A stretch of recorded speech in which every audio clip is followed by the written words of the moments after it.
कानी बहू। किशोरी लाल जी के बेटे राघव की शादी की बात जगह जगह चल रही थी, लेकिन किशोरी लाल जी को कोई लड़की पसंद ही नहीं आती थी। और उसकी एक ही वजह थी, किशोरी लाल जी का लालची होना। उनको लड़की वालों से मोटा दहेज चाहिए था और इसी चक्कर में एक दिन वो एक बहुत पैसे वाले के घर अपने बेटे का रिश्ता लेकर पहुंचे। उस आदमी का नाम था ओम प्रकाश।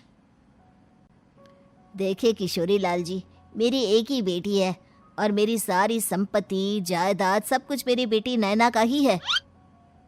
पापा, नाम से लगता है बहुत खूबसूरत होगी। कितना अच्छा नाम है ना, नैना। ओ, वैसे बात तो सही है आपकी। अब इतना पैसा है, जमीन जायदाद है, इकलौती बेटी, आप भी क्या करेंगे? सब कुछ उसे ही देंगे ना। बिल्कुल ठीक पहचाना आपने। बस बेटी की शादी और सारी जायदाद उसके नाम। पापा, बिना देखे हाँ कर दीजिए ना। इतना अच्छा रिश्ता फिर कहाँ मिलेगा? माला माल हो जाएंगे हम। मैं अपनी बेटी को बुलाता हूँ। अरे नहीं नहीं नहीं नहीं, आपकी बेटी का नाम नैना है, सुनकर ही लगता है बहुत सुंदर होगी। रहने दीजिए अंकल, मैं तो आपकी बेटी के नाम से ही इतना खुश हो गया हूँ कि उसे बिना देखे शादी करने को तैयार हूँ। अब तो मैं उसका चेहरा सीधे शादी के बाद ही देखूंगा। और इस तरह राघव नैना का चेहरा नहीं देखता और उससे शादी कर लेता है।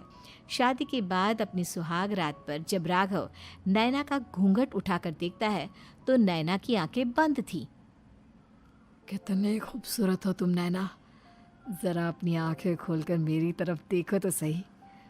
नहीं, मुझे शर्म आती है। अरे, मैंने तुम्हें शादी से पहले भी नहीं देखा, और अब अगर तुम आंखें खोलकर मुझे देखोगी भी नहीं तो मुझे अच्छा कैसे लगेगा? इससे पहले कि नैना अपनी आंखें खोलकर राघव की तरफ देखती, अचानक से लाइट चली गई और राघव नैना को पूरी तरह से देख भी नहीं पाया।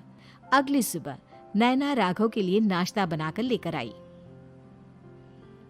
अरे ये क्या, आधा पराठा सीका हुआ है और आधा बिल्कुल कच्चा। ये तुमने क्या किया नैना? बहू, तुमने क्या आधा पराठा तवे से नीचे लटका कर रखा था, जो आधा सिका है और आधा कच्चा? मुझे जितना दिखेगा उतना ही तो सीखूंगी ना पापा जी। जहाँ जहाँ मुझे नजर आ रहा था वहाँ मैंने सीख लिया, और जहाँ जहाँ नहीं दिखा वहाँ कच्चा रह गया होगा।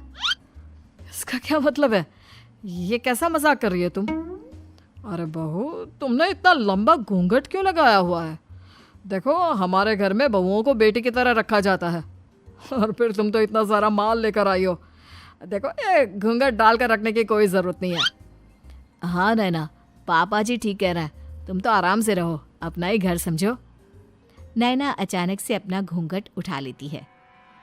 अरे ये क्या पापा, नैना की तो एक आंख फूटी हुई है।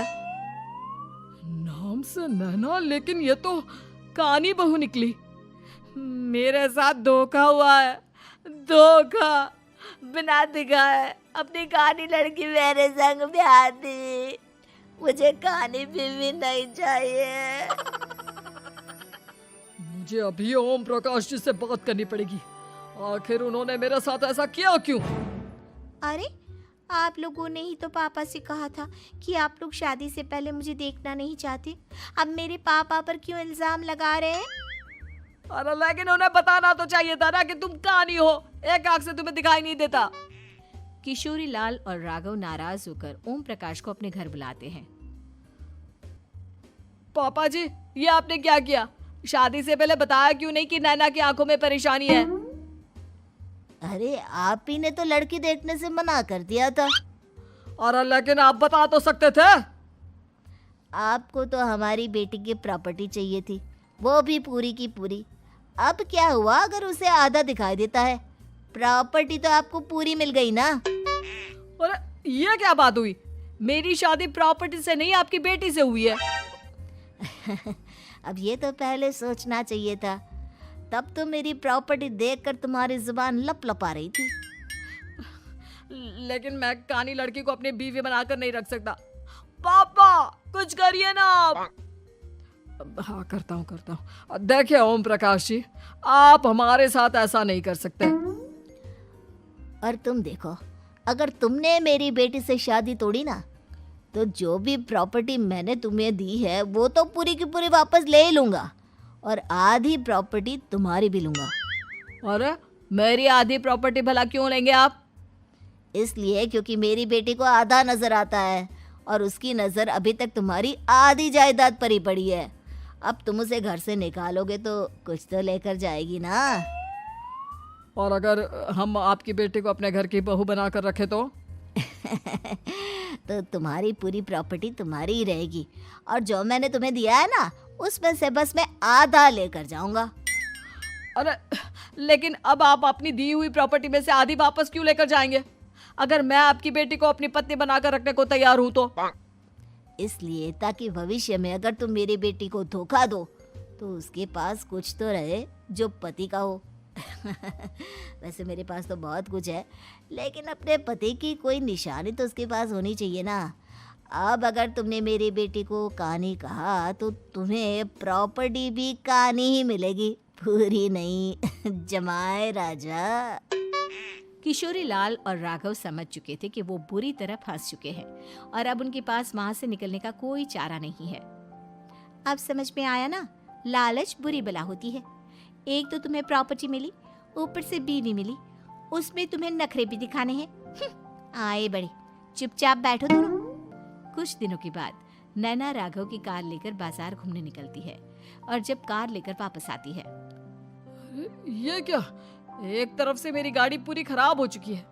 लगता है तुमने मेरी गाड़ी को किसी दूसरी गाड़ी के साथ एक्सीडेंट किया है। अरे अरे कितना बड़ा नुकसान कर दिया तुमने बहू। वो क्या है ना पापा जी, मुझे एक आंख से दिखाई नहीं दे रहा था, सामने से गाड़ी आ रही थी।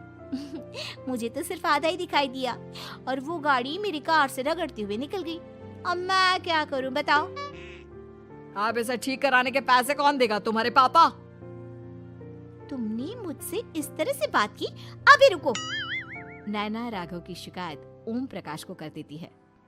देखो राघव, अब जो मेरी आधी प्रॉपर्टी तुम्हारे पास थी ना, उसमें से आधी और मैं लेकर जाऊंगा, क्योंकि तुमने मेरी बेटी को डांटा। अरे नहीं नहीं पापा जी, गलती हो गई, माफ कर दो। गलती की तो कोई गुंजाइश ही नहीं। अगली बार मेरी बेटी को डांटा तो बची हुई आधी में से आधी और ले जाऊंगा। लालच के चक्कर में हम दोनों ने बहुत बड़ी गलती कर दी बेटा। एक तो तुम्हें कानी बहू मिली और ऊपर से जो माल मिला वो भी काना। इस तरह राघव की हर एक गलती पर ओम प्रकाश उसकी प्रॉपर्टी का आधा आधा हिस्सा लेकर अपना सारा माल वापस ले गया और राघव को कानी बीवी से काम चलाना पड़ा। भाई लालच वाकई में बुरी बला है।